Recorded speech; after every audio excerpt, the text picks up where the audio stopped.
दोस्तों इस वक्त स्क्रीन पर आप लोगों को ये जो तस्वीरें नजर आ रही हैं ये दरअसल आम तस्वीरें नहीं हैं बल्कि ये तो हिस्टोरिकल हैं। हाँ दोस्तों, आप लोगों ने सही सुना, ईरान और इंडिया के बीच होने वाले एग्रीमेंट की ये ऐतिहासिक तस्वीरें हैं जो साफ तौर पर इस बात की तरफ इशारा कर रही हैं कि अब एशिया और स्पेशली मिडिल ईस्ट की राजनीति पूरी तरीके से बदल चुकी है। पूरी दुनिया का मीडिया इन्हीं तस्वीरों को लेकर चर्चाएं कर रहा है और स्पेशली वेस्टर्न वर्ल्ड में तो यानी यूरोप और अमेरिका में तो इस बात को लेकर ही डिबेट हो रही है कि आखिर ईरान इतने सारे सैंक्शंस के बावजूद भी ये सब कुछ कर कैसे सकता है। अब सवाल ये है कि आखिर इन तस्वीरों में ऐसा भी क्या खास है, इन तस्वीरों को ऐतिहासिक क्यों बोला जा रहा है और इनको इतनी ज्यादा अहमियत क्यों दी जा रही है, और आखिर इंडिया और ईरान ने ऐसा भी क्या बड़ा कदम उठा लिया है, वो भी ऐसे हालात में कि जब ऑलरेडी मिडिल ईस्ट में इतना बड़ा कॉन्फ्लिक्ट चल रहा है। तो दोस्तों इन सब चीजों के बारे में बताने से पहले मैं आप लोगों को कुछ याद दिलाना चाहता हूँ। आपको याद होगा अभी कुछ दिन पहले ही ईरान के राष्ट्रपति की तरफ से पाकिस्तान का दौरा किया गया था। दौरा काफी बड़ा और खास माना गया था, पूरी दुनिया के मीडिया ने उसको खूब कवर भी किया था। इस दौरे में जहां एक तरफ पाकिस्तान की तरफ से बार बार ये कोशिश की गई थी कि ईरान के राष्ट्रपति गाजा की तरह ही कश्मीर के मैटर को भी लेकर कुछ बोल दें, यानी कश्मीर के फेवर में कुछ बोल दें या इंडिया के खिलाफ कुछ बोल दें, तो वहीं दूसरी तरफ पाकिस्तान की लाख कोशिशों के बावजूद भी ईरान के राष्ट्रपति ने डायरेक्ट अपनी जबान से इंडिया को कश्मीर के मैटर पर क्रिटिसाइज करने से परहेज किया और वो बार बार सिर्फ और सिर्फ गाजा के बारे में ही बात करते रहे। वैसे तो दुनिया की राजनीति की समझ रखने वाले लोगों की नजर ईरान के इस बदले हुए रुख पर पहले ही पड़ चुकी थी, इसीलिए लगातार वो दुनिया का ध्यान इस तरफ खींचने की कोशिश भी कर रहे थे। लेकिन अब उस चीज का रिजल्ट यानी कि उसके नतीजे भी दिखने लगे हैं। नतीजे क्या दिख रहे हैं वो तो आगे जानेंगे ही, मगर उससे पहले इंडिया की तरफ भी नजर डाल लेते हैं। आपको याद होगा कि जब इजराइल और फिलिस्तीन के बीच इस बार ये जंग शुरू हुई थी तो शुरू में पूरी दुनिया हैरान थी एक चीज को लेकर, और दुनिया में एक चीज की चर्चा बहुत ज्यादा की जा रही थी, वो था सोशल मीडिया के ऊपर इजराइल को इंडिया की तरफ से भर भर कर सपोर्ट मिलना। जहां एक तरफ दुनिया के ज्यादातर देशों की जनता, इवन अमेरिका जैसे देशों में भी फिलिस्तीन को सपोर्ट मिल रहा था, लोग उनकी फ्रीडम की बात कर रहे थे कि आखिर इतने सालों से उन लोगों को आजादी क्यों नहीं दी गई, उनको उनकी स्टेट क्यों नहीं मिली, तो वहीं दूसरी तरफ इंडिया से सोशल मीडिया के ऊपर इजराइल को सपोर्ट मिल रहा था। और इजराइल के खुद के बाद पूरी दुनिया में सिर्फ इंडिया ही वो जगह थी कि जहां से उसको इस तरह से खुलकर और बढ़ चढ़कर सपोर्ट मिला। खुद इजराइल भी हैरान था, इसीलिए बार बार उसने इस चीज का शुक्रिया भी अदा किया था। इवन अल जजीरा जैसे कुछ मीडिया हाउसेज ने तो ये तक दावा किया था कि शुरुआती दिनों में इस वॉर में इजराइल के फेवर में माहौल बनाने के लिए जो फेक न्यूज वगैरह भी सोशल मीडिया पर फैलाई जा रही थी उनमें इजराइल की तरह ही बिल्कुल इंडिया के लोगों का भी योगदान था, यानी इजराइल के फेवर में आने वाली फेक न्यूज का एक बड़ा हिस्सा इंडिया से आ रहा था। हालांकि दोस्तों इजराइल और फिलिस्तीन के मैटर पर ये सारे काम या फिर ये सारी सोच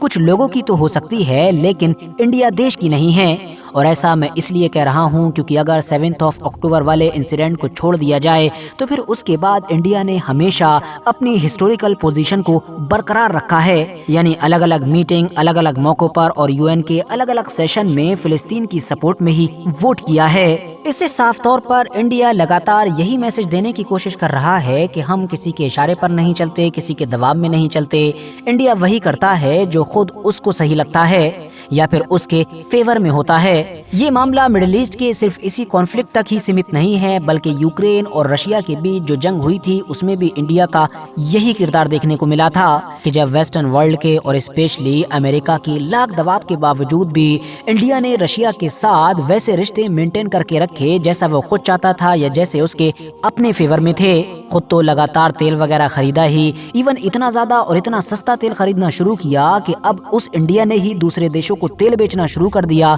कि जिसके खुद के पास तेल ही नहीं है। फिलहाल दोस्तों इंडिया की तरफ से एक बार फिर से बिल्कुल वही मामलात और वही तेवर देखने को मिल रहे हैं, और वो भी इस बार इजराइल और फिलिस्तीन की जंग के बीच में। जैसा कि हमको पता है कि ईरान के ऊपर ऑलरेडी हजारों सैंक्शंस लगे हुए हैं, बल्कि रशिया को अगर छोड़ दिया जाए तो सबसे ज्यादा सैंक्शंस ईरान और नॉर्थ कोरिया के ऊपर ही लगे हुए हैं। जिस ईरान के ऊपर सिर्फ इजराइल की सेफ्टी की खातिर अमेरिका ने ऑलरेडी ही इतने ज्यादा सैंक्शंस लगा रखे हैं, उसके ऊपर और भी ज्यादा सैंक्शंस लगाने की तैयारी शुरू हो चुकी है, वो भी उस हमले के बाद कि जो हमला ईरान की तरफ से अभी कुछ वक्त पहले ही इजराइल के ऊपर किया गया था। क्योंकि इसराइल और अमेरिका की यही ख्वाहिश है कि ईरान को जितना ज्यादा से ज्यादा हो सके पूरी दुनिया से अलग थलग यानी कि आइसोलेट कर दिया जाए। लेकिन दोस्तों अभी ये सारी तैयारियां चल ही रही थी, मगर उससे पहले ही इंडिया ने खेल कर दिया। ये वही इंडिया है कि जो भले ही हिस्टोरिकली यूएन में फिलिस्तीन स्टेट को सपोर्ट करता आया हो, लेकिन फिर भी कहीं ना कहीं इसराइल का एक दोस्त ही माना जाता है और इसराइल को इंडिया की एक बड़ी आबादी की तरफ से सोशल मीडिया पर सपोर्ट भी मिलता है। दोस्तों अगर आप लोग दुनिया के नक्शे में ध्यान से ईरान को देखेंगे तो आपको इसके बिल्कुल साउथ में नजर आएगा एक पोर्ट के जिसको चाबहार पोर्ट के नाम से जाना जाता है। ये एक ऐसी बंदरगाह है कि जो इंडिया के मुंबई और गुजरात से डायरेक्ट बहुत आसानी के साथ कनेक्ट होती है। इंटरेस्टिंग बात ये है कि ईरान का ये पोर्ट एक लंबे वक्त पहले इंडिया के द्वारा ही बनाया गया था और इंडिया ने भी जो इसके ऊपर इतना ज्यादा पैसा खर्च किया या इसको इतनी ज्यादा अहमियत दी, उसके पीछे वजह यही थी कि ये इंडिया के लिए एक तुर्प का पत्ता है, क्योंकि इसके जरिए से इंडिया न सिर्फ पाकिस्तान बल्कि चाइना को भी अच्छी तरीके से काउंटर कर सकता है। आसान शब्दों में आप इतना समझिए कि इंडिया ने न सिर्फ ईरान का ये पोर्ट बनाया बल्कि फिर ईरान से ये भी कहा कि अब इस पोर्ट की जिम्मेदारी, इस पोर्ट का जो मालिकाना हक है यानी कि मैनेजमेंट वगैरह वो हमारी एक इंडियन कंपनी को ही दे दीजिए। इंडियन कंपनी के अंडर में ये पहले ही आ भी चुका था।